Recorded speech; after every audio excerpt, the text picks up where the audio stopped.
Hello and welcome to my YouTube channel. This is Dramani Online Mathematics. Today, try to subscribe and share to your colleagues. Please, if you are in TikTok, you are in Facebook, you see my video, you haven't subscribed to my YouTube channel, try to go there, subscribe for me. Thank you. Now, looking at this one, you are going to look at the midpoint rule. When you say a midpoint, you are looking at the middle of a line or something, okay? So, the midpoint rule is just going to look at the equality of a particular line, the middle of it. So if M is the midpoint of AB, then M equals, so this is the formula that we are going to use. And the formula is going to be explained further. I'll prove it for you. If A is a point x1, y1 and B is a point x2, y2 in the OX plane. Now, let's look at this diagram. If I have this line, it's a vector A, B, and the M here is the midpoint. So this M is dividing this one into two equal parts. Okay.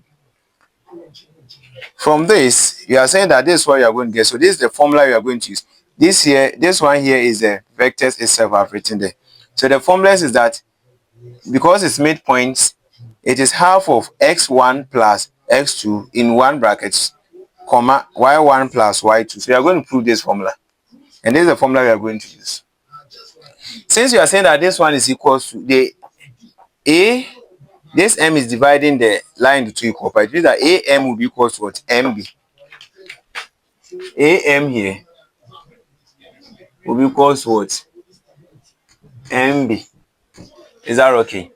And we know that this one by the position vector, this will be what? OM, vector OM minus vector OA equals vector OB minus vector OM. Is that okay? Now let me bring all the OM or the M to one place. The OM is the same as the M. Okay, the O is just the starting point. The OA is the same as A. So here I'm going to have OA plus this is negative. So additive inverse coming here becomes positive equals OB. Now if you take the additive inverse, that becomes positive OA here. Is that okay? Now this and that, you can see that they are the same. So you can get 2 of OM equals, now remember that here, okay, let me repeat this one. I wanted to do something, but let me repeat it. I want to do something first. Divide both sides by 2, okay? So that I have OM equals half of OB plus OA. Is that okay? And we are saying that this OM is the same as the midpoint, which is M, equals to half square bracket open. Now this OB here was given in the question here that B is x2, y2. So I'm going to have x2, y2 plus x1, y1.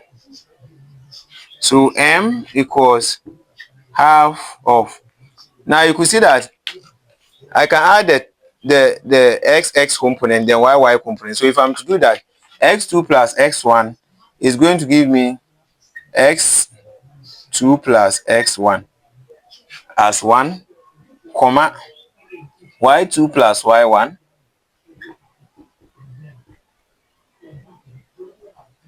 and this gives the explanation to this formula.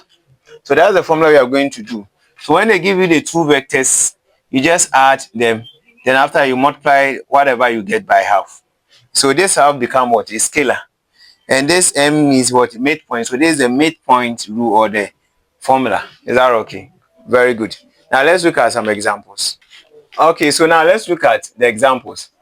If A to be 3, 4 and B to be 7, 12 are points in the OXY plane, find C, the midpoint of AB. So what they are saying is that C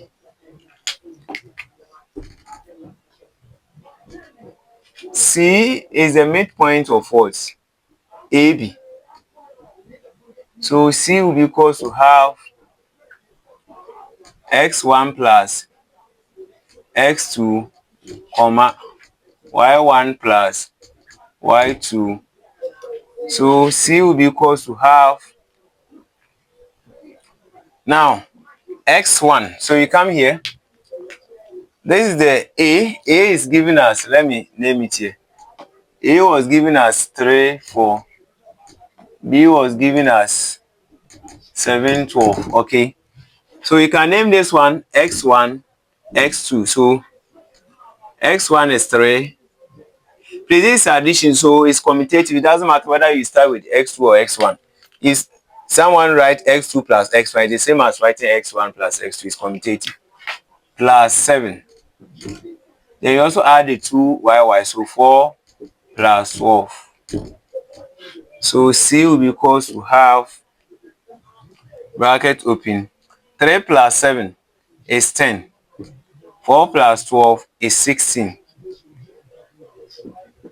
This thing you see is the same as a vector like this, 10, 16, okay? So you are going to apply the scalar multiple. So half times 10 is 5. Half times 16 is 8. Is that okay? For the scalar multiple, to multiply this and multiply that. Okay. Now let's look at the second example.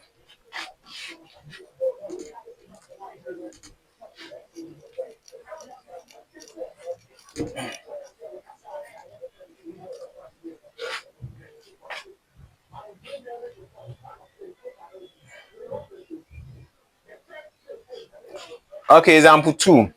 Find M. Given that M is this, N is this, P is that, find M, the midpoint of Mn. So M is a midpoint of Mn, midpoint of Pn, midpoint of Pm. So let's start with the midpoint of Mn. So Mn means that M is equals to, why would they give a question like this? This is M, this 2 is M. So let me change this one to D, okay?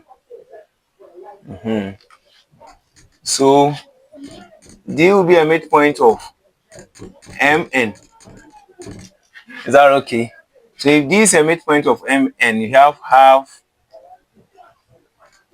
x1 plus x2, y1 plus y2. So D will be equal to half x1. Where's our x1?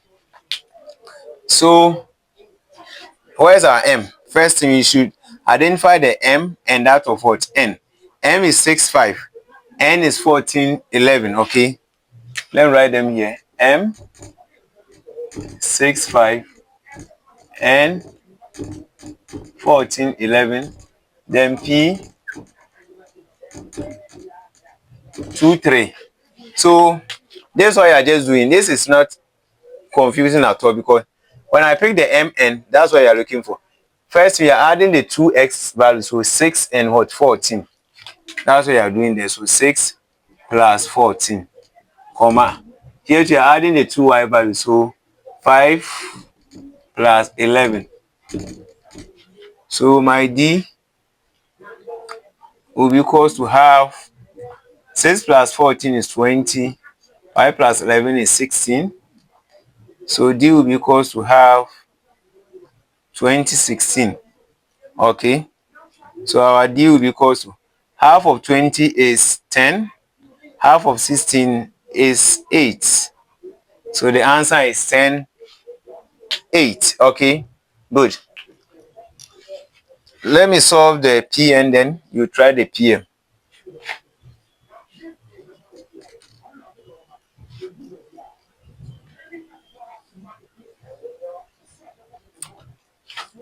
So let's look at the II. So the II says you should look for Pn. That's midpoint of that, half of Pn.